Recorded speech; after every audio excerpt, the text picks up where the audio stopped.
cara a cara. Enrique.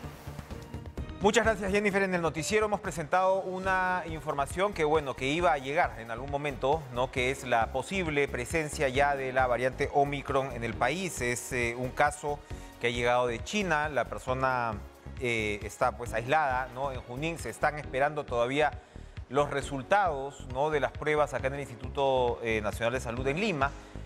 Pero, como decíamos, pues era una historia o una noticia, mejor dicho, que tarde o probablemente más temprano iba a llegar. Vamos a ver si se confirma, si no se confirma, cuáles serían las medidas a tomar de darse la confirmación. Es la primera pregunta que le planteamos al viceministro de Salud Pública, Gustavo Rosell, a quien les damos las buenas noches. ¿Qué tal, viceministro?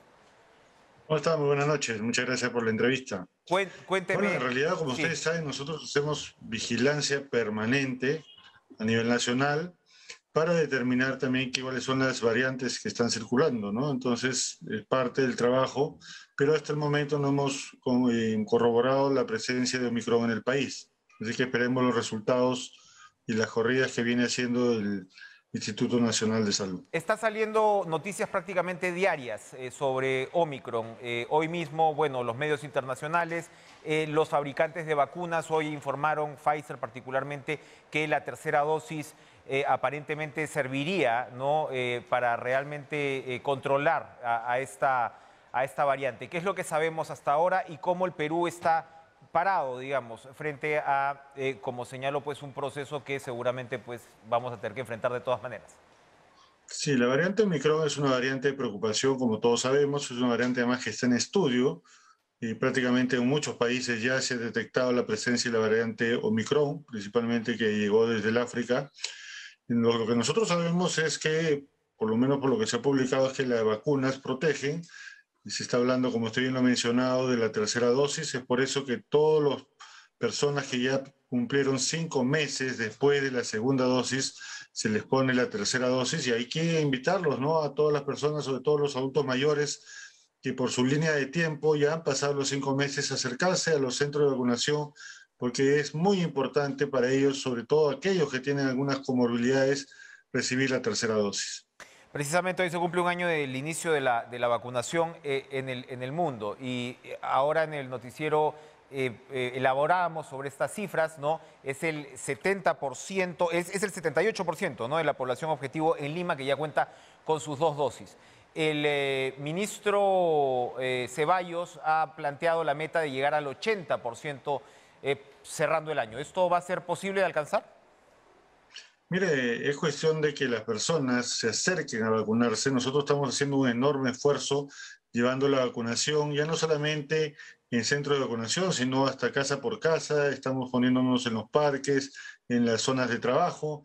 Estamos instalando vacunación, por ejemplo, aquí en Lima, en Mesa Redonda, aparte de que estamos poniendo 5 puntos donde las personas van a poder obtener su carnet de vacunación, toda vez que las medidas, como todos sabemos, empiezan a regir a partir del 10 de diciembre. Así que todas las facilidades que se le está dando a todos los mayores de 12 años, la vacunación es abierta tanto para primera, segunda y tercera dosis para aquellos que ya cumplieron sus 5 meses. Lo que usualmente se observa es que la situación se complica, hablo a nivel internacional, en de repente países o estados, como hemos visto en Estados Unidos, donde la vacunación no ha avanzado tanto por resistencia de los propios ciudadanos, ¿no? O por falta de persuasión. ¿Cómo vamos avanzando en regiones? ¿Hay, digamos, desniveles muy marcados o el avance es homogéneo? No, desde luego que hay desniveles, ¿no? Esto lo hemos venido comentando desde el inicio de la vacunación. Tenemos regiones que ya han superado, están cerca de superar el 80%. Aquí el Callao, por ejemplo. En Lima metropolitana estamos por encima del 70%. Y tenemos regiones como Puno, donde acabo de estar el día de ayer, donde vemos que todavía la vacunación está en 41%, en Madre de Dios, en Ucayali, en Loreto. Sabemos que obviamente hay dificultades geográficas, estamos tratando de llegar lo más cercanamente posible. También hay corrientes antivacuna, hay que decirlo, generalmente donde se desinforma a la población sobre posibles riesgos que pueda tener la vacuna. Lo cierto es que ya nosotros en el Perú tenemos inoculadas más de 44 millones de dosis como usted bien menciona, hay 19.5 millones de personas con segunda dosis y que hasta ahora lo que hemos logrado es que se proteja y todavía seguimos controlando la posible aparición de una tercera ola y sobre todo, y lo más importante, estamos evitando que las personas fallezcan. Recordarán lo que pasó en la primera y segunda ola con la cantidad de nuestros compatriotas que han fallecido, más de 200.000. Entonces, aquí hay un tema de solidaridad. Las personas tienen que hacer caso a la ciencia, a lo que es la evidencia. No podemos estar haciendo caso pues a malinformación. En nuestro país, como decimos, gracias a las vacunas se erradicó la viruela, y no solamente en nuestro país, a nivel mundial, ¿no? Ya desde 1980 que no circula la viruela a nivel mundial. Y la polio se ha erradicado del Perú del año 91. Entonces, eso ha sido única y exclusivamente gracias a la vacunación. Entonces, no podemos seguir haciendo caso a corrientes de desinformación que lo único que hacen es demorar nuestra vacunación y evitar justamente las consecuencias graves que pueda traer esta enfermedad. ¿Tenemos data actualizada de digamos, las personas que se están complicando hoy, que están haciendo enfermedad grave o lamentablemente fallecidos, que sin duda pues son cifras muy inferiores a las que teníamos hace algunos meses? ¿Tenemos, digamos, una actualización, un cruce de qué ocurre precisamente con los no vacunados? Uno se imagina que la mayoría de a quienes la están pasando mal ahora son o no vacunados o no tienen las dosis completas. Así es. Entonces, la proporción es de 4:1. En realidad, las personas que están complicándose son principalmente mayores de 60 años, que no tienen vacuna, o también hay que decirlo, que tienen vacuna, pero que no se han puesto su refuerzo, ¿no? Entonces, por eso es importante también el refuerzo, seguir avanzando. Tenemos 1,5 millones de personas que se han puesto la tercera dosis, pero no es suficiente. Ya sabemos que sobre todo para las personas que tienen comorbilidades, que son las que están siendo más afectadas, pues hay que ponerle la tercera dosis y seguir cuidándonos. O sea, es muy, muy importante la vacuna, pero tenemos que seguir manteniendo las medidas de prevención, la doble mascarilla bien puesta. Lo vemos cuando vamos a la calle, algunas personas pues simplemente por cumplir llevan una mascarilla y eso no puede ser. Y también, obviamente, evitar las fiestas, las aglomeraciones, lugares donde nos sacamos las mascarillas. Estamos viendo que hay un incremento de casos debido a esta situación. Bien, ahora cuéntenos por favor, elabore sobre son varias medidas las que van a regir a partir de pasado mañana. Si tenemos que resumirle a los televidentes y a la ciudadanía cuáles son estas medidas, por favor, cuéntenos. Mira, las personas que tienen sus dos dosis, o sea, 19.5 millones de personas, no tienen más que portar su carnet de vacunación o su QR. Con eso es suficiente y puede seguir haciendo las actividades que venían haciendo sin ningún problema. Entonces, las restricciones son para las personas que faltan su segunda dosis. ¿Cuáles son? Primero, que en los lugares cerrados que están determinados en el decreto supremo no van a poder ingresar, ¿no? Definitivamente no van a poder ingresar a los centros comerciales, a los cines, incluso a los lugares de trabajo en forma presencial, no van a poder ingresar. Y también hay restricciones a partir del 10 de diciembre para los viajes, y tanto interprovinciales por vía terrestre como para los viajes por vía aérea, porque tienen que tener su doble vacunación. En los casos de los viajes, si hay una alternativa, puede presentar una PCR negativa con resultados 72 horas antes. Pero en los casos de lugares cerrados no hay alternativa, simplemente no van a poder ingresar. Y desde luego aquellos que hacen actividades, por ejemplo, el transporte público, los choferes, los que hacen el delivery, ¿no? por reparto, también tienen que estar vacunados para poder hacer este trabajo. Bien, ahora, ¿qué podemos esperar sobre las medidas que se tomarán en la coyuntura de fiestas? Bueno, se habló del tema, ¿no?, del toque de queda, pero se van a tomar medidas adicionales para evitar este tipo de aglomeraciones pues excesivas, de fiestas, sobre todo características de fin de año. Así es, se está trabajando coordinadamente entre los diferentes ministerios y también nos hemos reunido con el señor alcalde de Lima, por ejemplo, pero también con las regiones para poder tomar algunas medidas y evitar las aglomeraciones, sobre todo en estos lugares de compra, ¿no? Masivo. Acá en Lima, bueno, son conocidos, pues, Gamarra, Mesa Redonda, etcétera.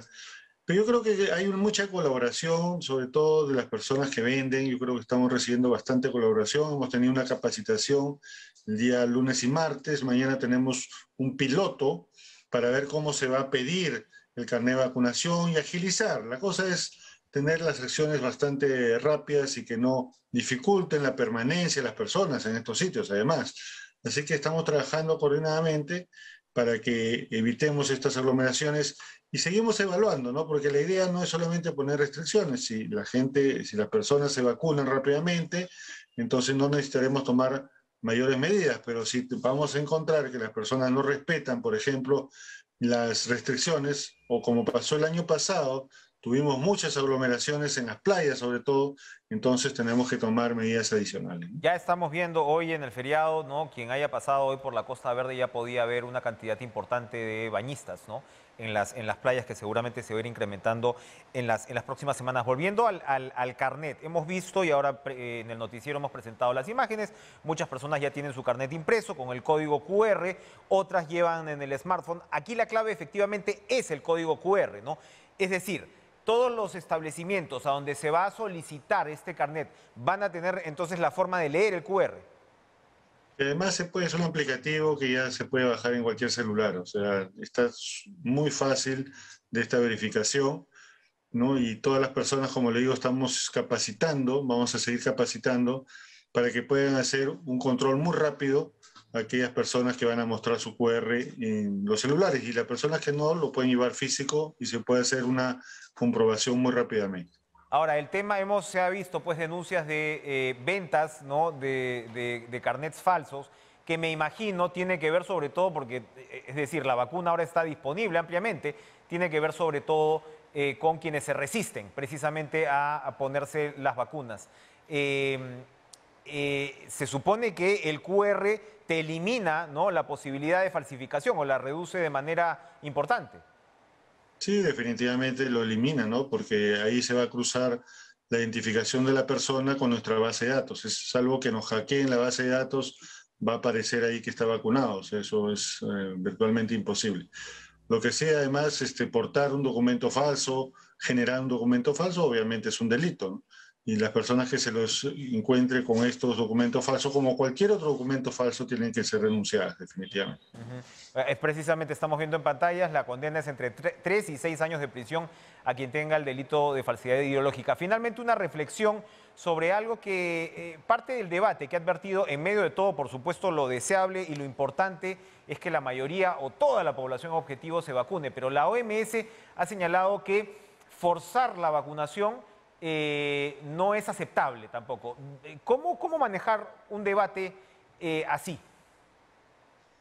Bien, en primer lugar, estamos en una situación, como todos sabemos, de emergencia, ¿no? Donde hay una emergencia sanitaria además, donde nosotros lo que tenemos que hacer es solidariamente cuidarnos y cuidar a los demás. Ya tenemos una lección aprendida lamentable en la primera y segunda ola. No nos podemos olvidar las grandes colas que se hacían por conseguir oxígeno, personas que han fallecido en las calles, o sea, no podemos regresar a lo mismo. Eso ha cambiado sustantivamente con la vacunación, eso hay que decirlo y también porque el personal de salud sigue trabajando, sigue haciendo un buen manejo de los pacientes, etcétera. Entonces, no se nos puede olvidar tan pronto cómo esta enfermedad puede hacer grandes estragos en nuestra salud y generar incluso fallecidos. Entonces, yo creo que acá hay que sumarnos todos. Tenemos que generar una conciencia de cuidado personal y cuidado de los demás, y esto es a través principalmente de la vacuna. Entonces, si bien es cierto, sabemos que la vacunación es voluntaria, lo que no tenemos derecho es contagiarlo a los demás. Y lo que es peor, exigimos luego cuando nos enfermamos que se nos atienda, cuando no cumplimos con nuestras medidas más importantes, que es el cuidado personal, ¿no? Para terminar, entonces, ¿cuánto se ha incrementado el uso de camas UCI en los últimos días? ¿Es para preocuparse? Estamos entre ocupación entre 50 y 53%. Hay regiones donde hay un incremento más importante. Por ejemplo, estamos monitorizando muy de cerca Trujillo, Piura, Sullana, incluso el mismo Chiclayo. Ha mejorado un poco la situación en Chincha, pero nosotros estamos haciendo un monitoreo muy estricto porque donde vemos que se incrementan los casos, mandamos equipos a sumarse a los esfuerzos que vienen haciendo las regiones para poder hacer la disminución de casos. Y esto es así como hemos ido controlando la tercera ola, con mucho esfuerzo, ¿no? Por eso le digo, esto se puede desbordar en la medida que en las fiestas, como todos sabemos, la gente relaje en las medidas, entonces ya nuestra capacidad puede atender y hacer cercos epidemiológicos y hacer pruebas moleculares se ve desbordada si es que la gente no cumple con los cuidados esenciales, ¿no? Bien, a colaborar entonces, si usted no cree en la vacuna, aplique por último el principio de solidaridad, porque aquí estamos evidentemente todos involucrados. Gracias, Gustavo Rosell, viceministro de Salud Pública, por acompañarnos. Gracias. Esta noche vamos a ir a una pausa, ¿verdad? Hacemos una pausa y regresamos con el antropólogo Raúl Castro, decano además de la carrera de Comunicación y Publicidad de la Universidad Científica del Sur. ¿Qué hacemos con esta polarización? ¿Seguimos estancados en esta polarización tan compleja donde el debate binario, incluso después de esta fracasada moción de vacancia, sigue de alguna manera determinando buena parte del debate político? Lo vemos ahora mismo con la discusión entre los partidos, entre APP y Somos Perú, si eres aliado del gobierno, si no eres aliado del gobierno, cuánto te puedes quemar, quienes siguen inclinándose por la vacancia. ¿Cómo realmente salir de esta suerte de círculo vicioso sin, por supuesto, dejar el espíritu crítico de lado? Volvemos tras la pausa.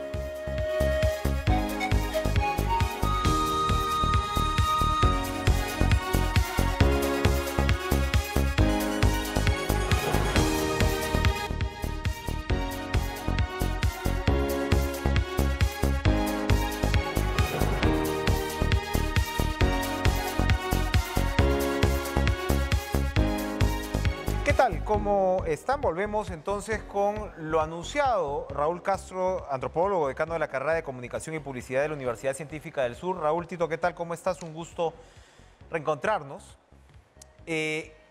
Introducía esta conversación en el sentido que lo vemos todos los días, lo acabamos de ver hoy. César Acuña, de Alianza para el Progreso, dice como quemándose, ¿no? Yo no soy de ninguna manera aliado del partido de gobierno, esos son los de Somos Perú, ¿no? Y los de Podemos y qué sé yo. Y entonces, claro, la discusión política ya llega a una especie de absurdo, ¿no? Donde precisamente la polarización va infiltrándose, ¿no? en cada una de los aspectos, ¿no? de nuestra vida política. No, evidentemente, si los líderes políticos ya están hablando, ¿no? En esos términos, evidentemente la ciudadanía puede también de alguna manera sentirse atrapada en esta polarización. Es muy fácil porque tiene prácticamente un efecto psicológico, un efecto de masas esto. ¿Cómo observas esta polarización que ha llegado pues, a un punto difícil otra vez esta semana con el rechazo de la moción de vacancia? ¿Cómo no olvidarse que el espíritu crítico y la posibilidad de discrepar no implica necesariamente llegar o adherirse a los extremos? ¿Cómo estás? Bueno, buenas noches Enrique y buenas noches a todas las personas que nos están oyendo. En principio, entender que la política está ahora y como normal lo podemos apreciar, es un escenario de puestas en escena, ¿no? Como se puede decir, dramas o dramatizaciones que se ponen al servicio de narrativas, ¿no? Que va de uno u otro y que en la práctica están mostrándonos que se están negociando cosas, ¿no? Más allá de lo que discursivamente puede decir un actor u otro, hay pues resultados concretos que se aprecian en votaciones, en pliegues o no, ¿no? El tema está, atendiendo un poco a tu pregunta, que muchos de los actores entienden lo complicado del momento. Es un momento muy complicado en el cual la ciudadanía en pleno tiene una sensación de descrédito, de no creer, ¿no? De escepticismo, más que escepticismo, de desconfianza hacia todos los actores políticos, hacia el sistema político en sí mismo, ¿no? Eso lo dicen las encuestas, lo dice IEP, lo dice Ipsos, y entonces en ese escenario pues la mayoría quiere seguir tratando de mantener en un discurso más bien retórico, ¿no? El querer poner por delante que tienen algún grado de independencia, ¿no? Lo cierto es que se están negociando cosas y eso no tendría por qué ser nada malo. O sea, estamos en política, ¿no? Y política es un poco negociar para llegar a acuerdos y poder avanzar, ¿no? No hay posibilidad de una situación de gobernabilidad sin una negociación política. Y creo que hay parte, digamos, no sé si es mucho pedirle pedagogía a la prensa, ¿no? Actualmente, porque le toca, ¿no? Le toca a la prensa, tú que eres decano en la UPC, de la carrera, le toca también hacer un ejercicio de cuál es el papel que estamos cumpliendo. Complejo, ¿no? Complejo, porque claro, estás ante un gobierno con todos los problemas que tiene este gobierno, comenzando por las características del jefe de Estado, en fin, etcétera, etcétera, etcétera. Pero a lo que voy es que se han ido distorsionando más allá de todos nuestros problemas, distorsionando los usos y costumbres de la política. Es decir, conversar es un problema, llegar a acuerdos significa una repartija. Entonces, claro, así como vuelves a una suerte y lo vemos en los propios parlamentarios, no, eso es, lo conversábamos ayer también con una especialista, con Ana Neira, ¿no? Que decía, no, es que están negociando, ¿no? Oiga, pero entonces, ¿cómo gobernamos? Así es. Bueno, empezando que soy decano de la carrera de comunicación de la Universidad Científica del Sur, y no de UPC. Perdóname, oye, no, el lapsus. Disculpa el lapsus, no te preocupes. El lapsus del cuidado. Mira, el gran tema también tiene que ver con que en el descrédito mencionado hay pues una inmensa, inclemente opacidad, ¿no? Todo es muy opaco, ¿no? Nada es transparente en el ejercicio del poder, o sea, y entonces todo se da tras bambalinas de una forma muy, donde las formas son extremadamente sospechosas y que nos ponen en un escenario muy lamentable, donde al día de hoy el secretario del Palacio de Gobierno está en un proceso complicadísimo, donde existe un meme clarísimo de $20.000 en su baño, ¿no? O sea, esa situación pone los pelos de punta a cualquiera, ¿no? En un país donde ya de por sí venimos siendo golpeados. Entonces, definitivamente el clima de desconfianza se va seguir dando en la medida en que este tipo de opacidades o de escenarios tan oscuros, ¿no? Se sigan dando y en el cual el presidente Castillo es el primero en mostrarlo, o más bien en no mostrarlo, en alimentar esa opacidad, ¿no?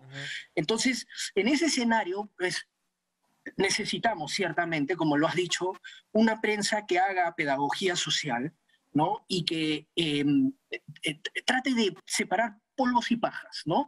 Me parece que en las últimas semanas ha habido intentos, ¿no? Definitivamente ha habido pues denuncias claras, ¿no?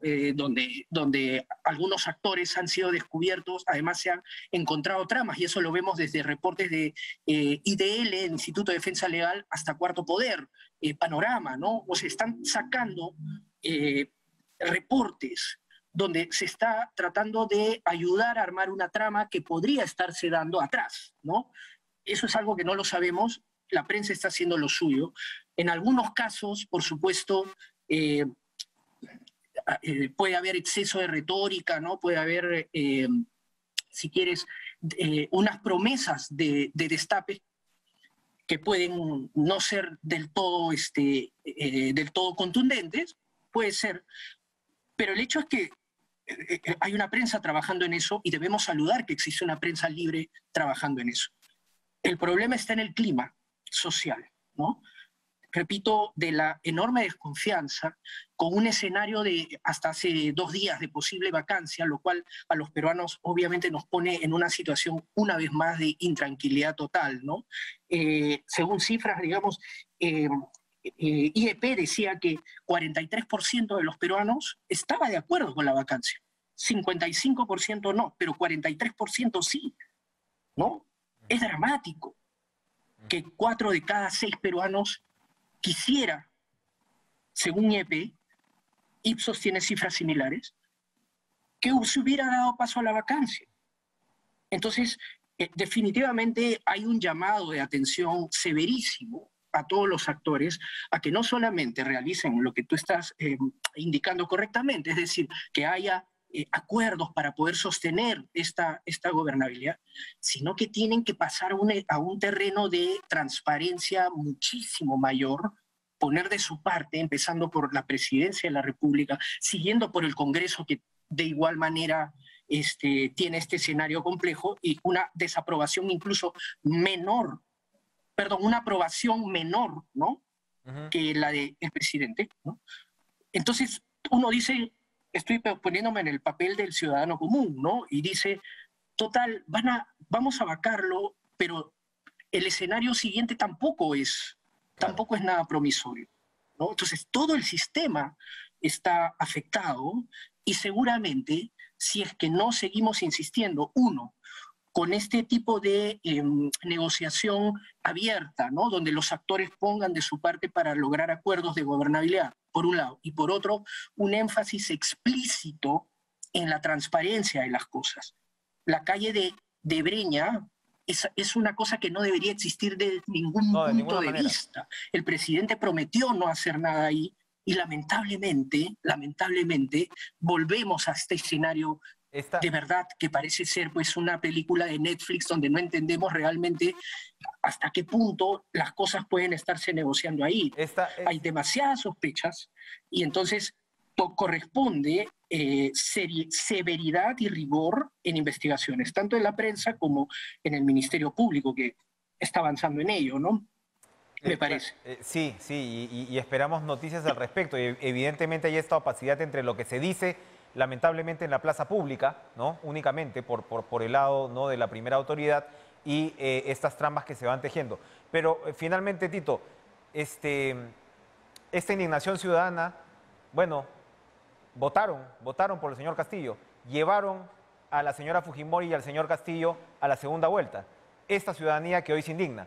Suena un poco a verdad de perogrullo, pero volvemos también a la responsabilidad ciudadana a la hora de emitir el voto y de poder entender cómo en este engranaje de la democracia tiene que pesar también el voto, ¿no? O sea, en realidad, como digo, suena al lugar común, pero lamentablemente no lo es tanto, ¿no? Es cierto, ¿no? Finalmente se han colocado o se coloca una opción política elegida por, no sé, 14, 15%, o sea, en un escenario de altísima fragmentación, se coloca pues una posición que claramente era en ese momento el síntoma de una desafección por todo el sistema, ¿no? Ahora, el actual gobierno, digamos, tuvo su fortaleza en los sectores populares, en ciudades del interior, que son los espacios donde hoy, con mayor velocidad, su popularidad se ha caído. Se ha caído a la mitad, ¿no? En un mes, de un mes para el otro, ¿no? Apenas tiene el único reducto donde tiene la misma aceptación es en las zonas rurales. Las zonas rurales aún, según IEP, todavía le tiene algún tipo de soporte. Pero en zonas populares, de ciudades, de regiones, y Lima mismo, se ha desplomado. Tiene la mitad, al cuarto mes de su gobierno, tiene la mitad de lo que tenía Kuczynski en su momento. Lo cual significa que pende de un hilo, ¿no? Y aquí trato de seguir un poco tu idea. Esta misma población, que en algún momento, no todos, estamos hablando de un fragmento. Quienes lo sostuvieron, quienes lo llevaron a Palacio. Lo llevaron a Palacio, hoy en día ya no le está dando ningún crédito, o muy poco crédito, ¿no? Entonces, yo creo que ahí, en efecto, hay que hacer siempre hay que hacer una autocrítica desde el lado ciudadano y también pensar mucho en a quién uno endosa el voto al momento, pues, de hacerlo, en la medida en que muchas veces es alguien desconocido que porque tiene un grado digamos, de similitud con uno, ¿no? Digamos, de pronto no con las personas de ciudad ampliamente, pero sí. O sea, lo que uno ve o lo que vio cuando se hizo los estudios de por qué hubo el apoyo que tuvo Castillo fue porque era alguien como yo, ¿no? Así es. Esa era la respuesta. Y había un voto de digamos, cuestionamiento a lo otro que no era como yo, ¿no? Entonces, bueno, ese aquel que vimos o previmos que podría ser como uno, pues lamentablemente está dando muestras de que tiene que preparar, por lo menos, por decir algo, digamos, amable, tiene que prepararse muchísimo mejor y hacer denodados esfuerzos para poder mantener cierta estabilidad y que se logre llegar a ese punto, ¿no? De lo contrario está, y si el Ministerio Público lo demuestra, de que hay insolvencia moral, pues lamentablemente uno va a tener que, él y todos los ciudadanos vamos a tener que afrontar las consecuencias de dicha insolvencia moral, ¿no? Su secretario general no es poca cosa, era su mano derecha, es quien le despacha, y tenía $20.000 debajo en el baño. En el baño, efectivamente.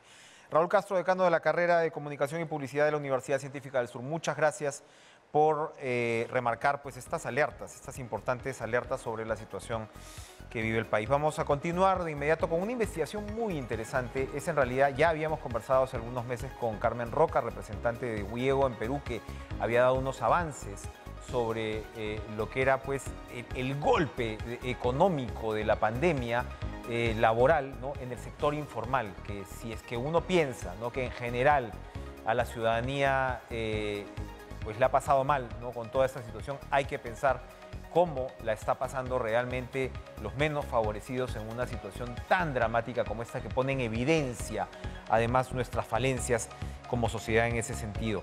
Y hoy tenemos ya información actualizada y más precisa incluso que la que se presentó la primera vez. Carmen Roca, representante de WIEGO en Perú, ¿qué tal? Buenas noches.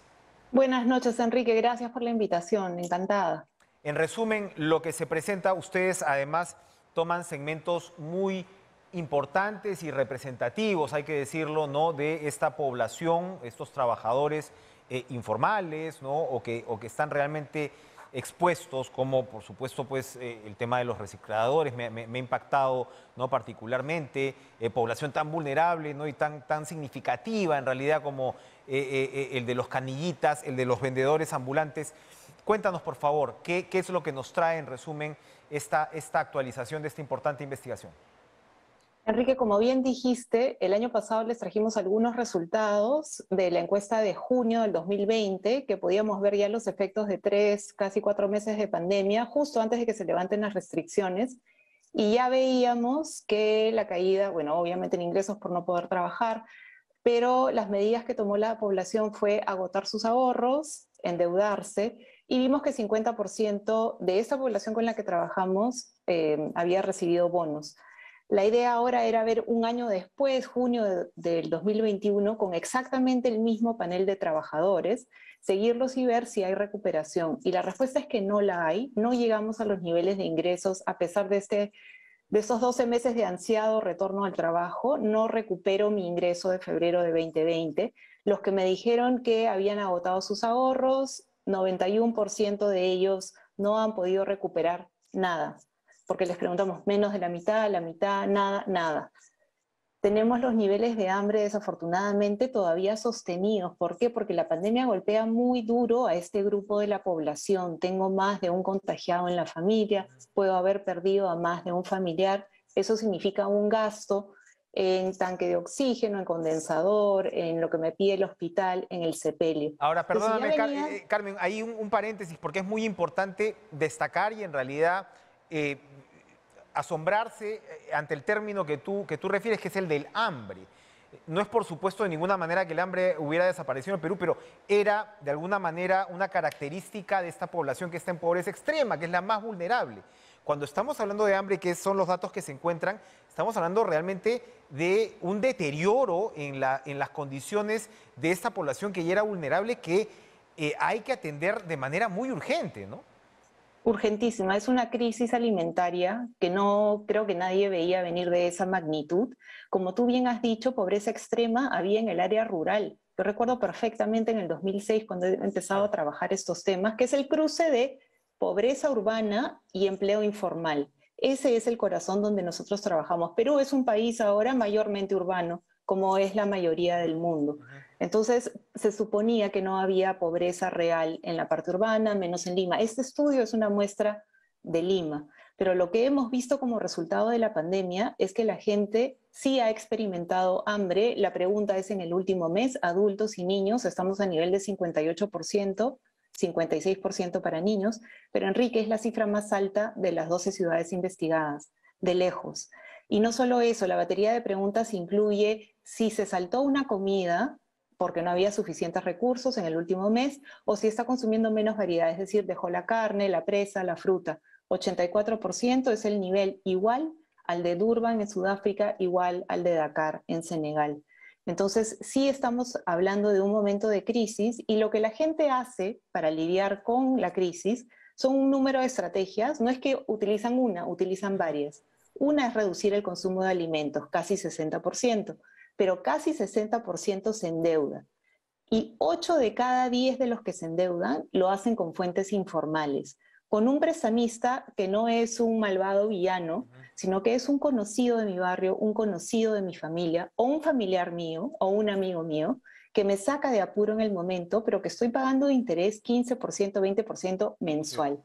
Si pedí 1.000 soles, estoy pagando 200 soles cada mes hasta que pueda, repagar esa deuda. Solamente los intereses. Entonces es un carrusel, claro, del que no logro salir. Ahora, la cifra que a mí también me duele mucho es el porcentaje de gente que ha retirado a los hijos del colegio de manera definitiva. Los que tienen niños entre 6 y 15 años, 28% los han retirado. Pero no solo ellos están afectados en su educación.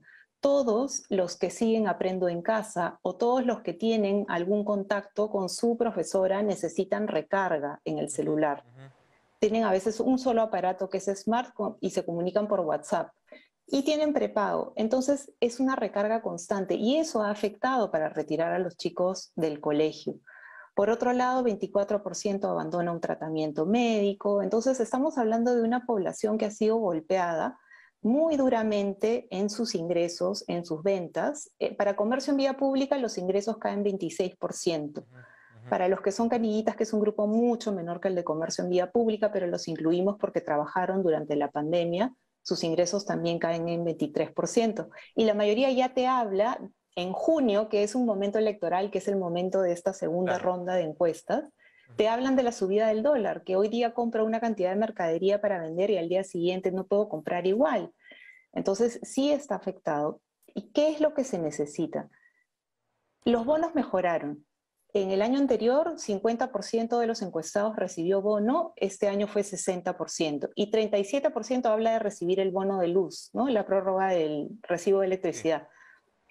Sin embargo, la mayoría de gente te dice que no necesita bono, sino que necesita crédito para salir adelante. Y eso es muy claro. El bono te puede durar 2 semanas, te puede permitir comprar saco de arroz, saco de menestra, para que no te pase lo que te pasó en el 2020. Muchas personas hicieron eso, pero no te permite el acumular. El decir, ahora cuento con tanto, repago esta deuda, me pongo al día con la pensión educativa, y en la siguiente oportunidad voy a poder prestarme para comprar más mercadería, para mejorar mi herramienta de trabajo. Entonces, yo sé que suena como un poco descabellado, pero un crédito adecuado y el congelamiento de la deuda de los que tienen deuda formal ayudaría, funcionaría a largo plazo mucho más que los bonos de ahora. Tienen un efecto reactivador. Esta población, Enrique, es la mayoría del empleo en el país. El número de trabajadores independientes de empleo informal es casi igual al número de trabajadores de empleo formal en el país. Es una población que tiene un menor nivel educativo, hay más mujeres que hombres, tenemos un problema de embarazo adolescente que hace que la mujer se quede trabajando en cosas como comercio u otras que le permiten cuidar de sus niños, pero se necesita, uno, tener un registro de este trabajador. Sacar un RUC en la SUNAT no es complicado y le puedo poner otro nombre a ese registro. Obligatorio, pero con incentivo. Yo me registro, pero tú me das acceso a un crédito preferencial. Yo me registro, pero tú me das un lugar en una guardería, que hoy día, bueno, por COVID no se puede, pero en un momento se va a poder. Yo me registro y tú acompañas mi proyecto de reubicación o de formalización, porque hoy día estoy abandonada. Compré un terreno junto con mis socios. Ahorré un sol diario durante 30 años, éramos 300. Compramos 6 casas contiguas. ¿Y qué pasó con eso? La municipalidad me dijo, los vamos a ayudar para demoler esas casas para que ya se puedan poner ahí durante el COVID. No cumplieron. Ok, Claro. nosotras nos ingeniamos, nos endeudamos, demolimos. Nadie nos acompaña en nuestro proyecto que lo hemos logrado con esfuerzo propio. De esos ejemplos hay decenas en Lima que conocemos y probablemente hay centenas en el Perú que no conocemos. Muchas gracias. Se necesita ese acompañamiento. Muy importante, Carmen. Recomiendo además poder revisar en línea las cifras y los casos. Es una alerta sumamente seria para precisamente el Estado, cuando estamos hablando de aprovechar, si se quiere, esta desgracia, ¿no?, para poder formalizar más. Y el concepto clave efectivamente de la incorporación, ¿no?, al crédito, fundamental. Gracias, Carmen Roca, representante de Huevo en Perú, por venir a traernos estas importantes noticias. Vamos a ir a una pausa.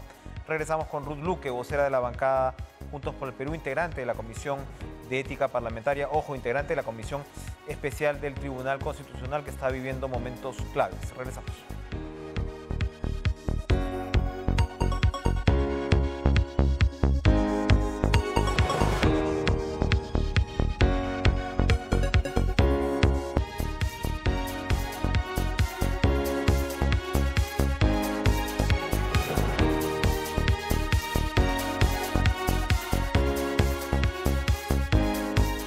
Momento de saludar a Ruth Luque, congresista vocera de la bancada Juntos por el Perú, integrante de las comisiones especiales de ética parlamentaria y la comisión especial del TC, dos comisiones que ahora mismo están, digamos, en el ojo público.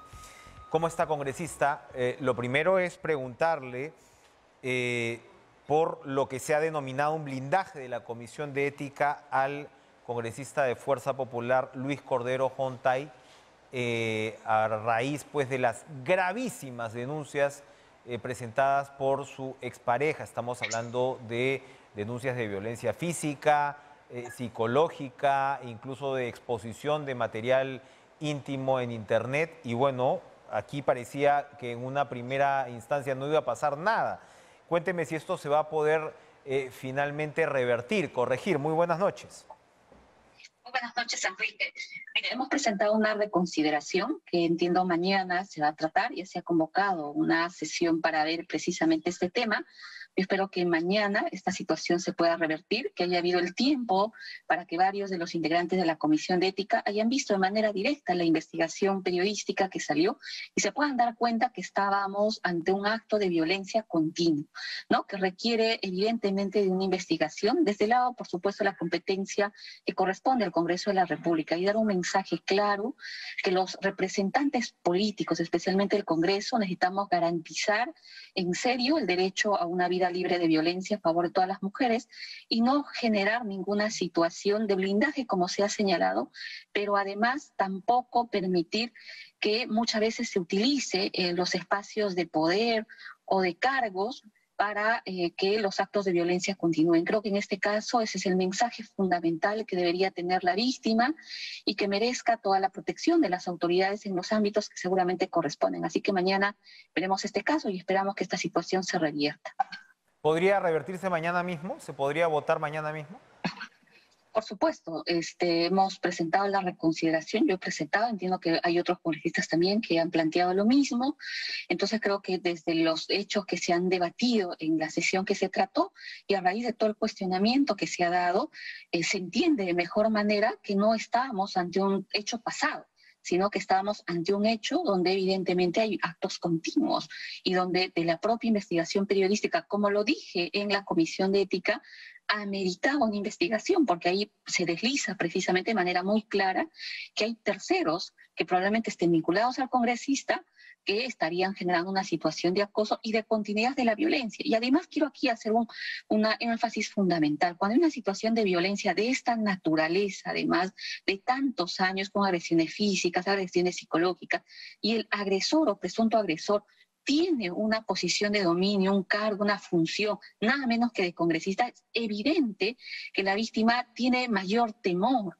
Peor aún si no ha alcanzado justicia, si las medidas de protección no han sido efectivas. Entonces, yo creo que necesitamos comprender esa envergadura que puede estar detrás de un tema y de lo que significa ser congresista cuando uno es acusado o señalado como el presunto agresor de un hecho de violencia. Entonces creo que ese es el mensaje importante que se genere. Yo creo que en el reglamento además hemos ratificado como uno de los principios que debemos velar por ese derecho a la vida libre de violencia. Es algo fundamental en el cual nosotros nos hemos ratificado como bancada. Yo particularmente, además, sabiendo que somos un país donde tenemos cifras alarmantes y situaciones de violencia extrema como es el tema del feminicidio, violación sexual, donde necesitamos actuar desde la educación, desde la prevención y también desde la sanción.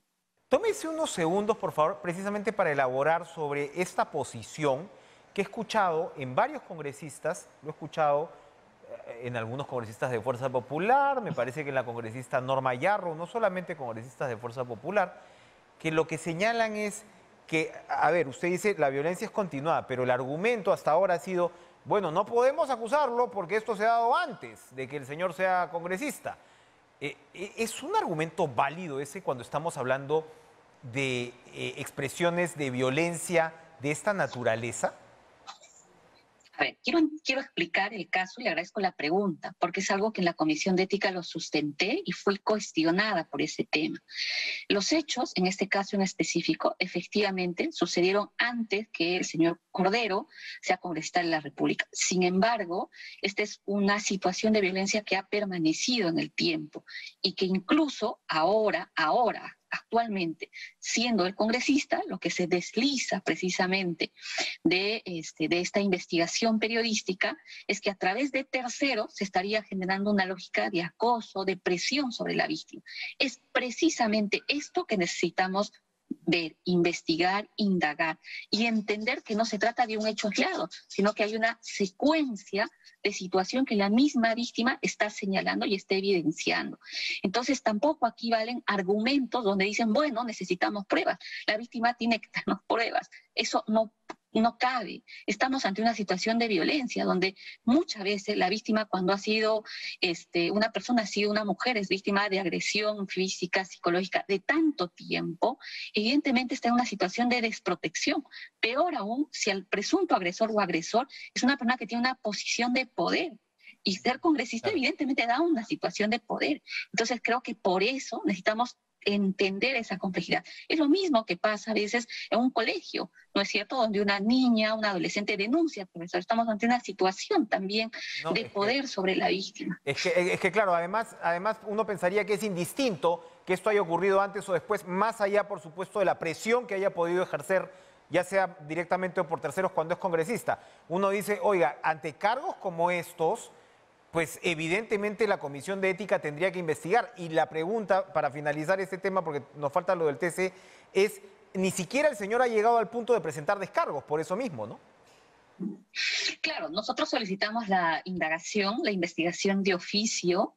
Lamentablemente la posición de todos los congresistas fue que este caso no lo ameritaba porque era un hecho del pasado.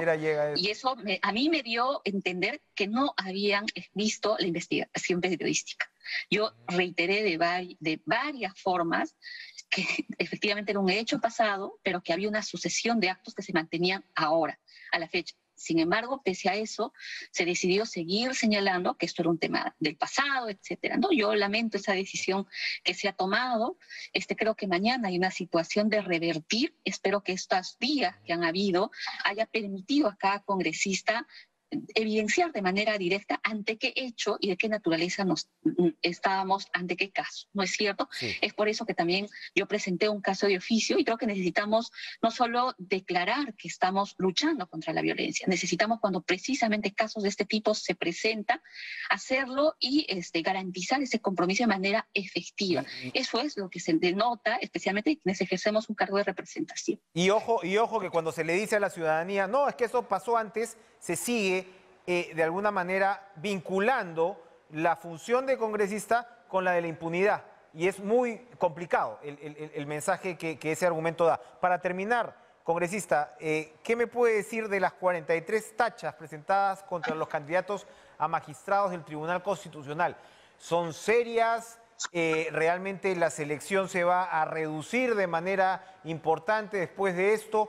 Tiene que preocuparnos el proceso de selección de una sala tan fundamental, crucial como la del Tribunal Constitucional.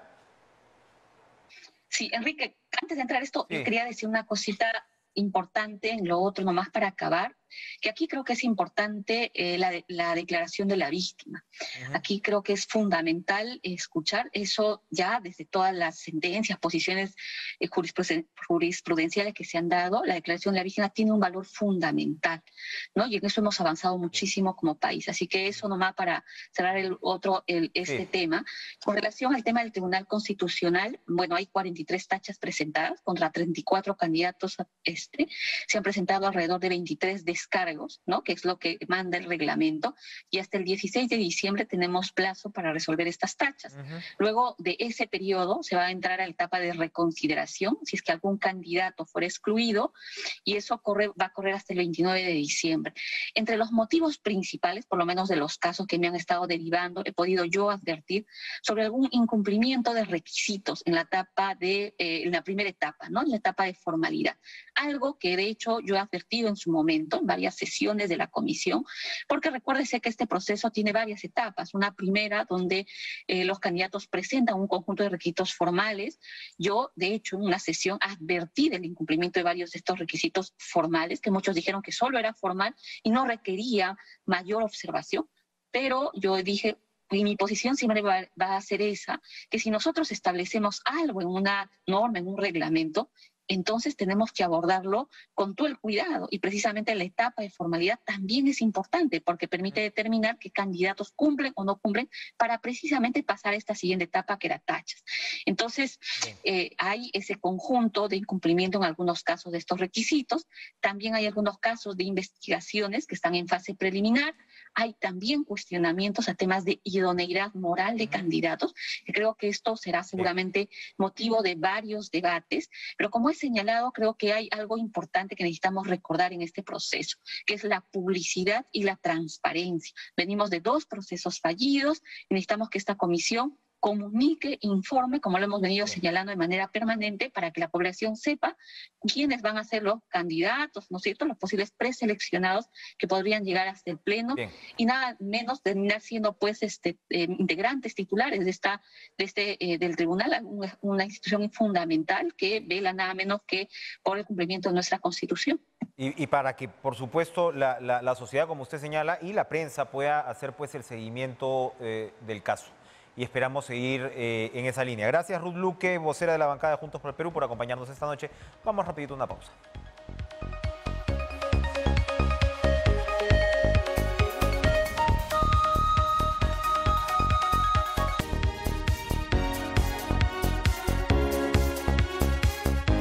Gracias por acompañarnos hoy. Sigan en la sintonía de TV Perú, sigan con En Pared, Lucho y Joana con toda la información deportiva. Nos reencontramos mañana. Buenas noches.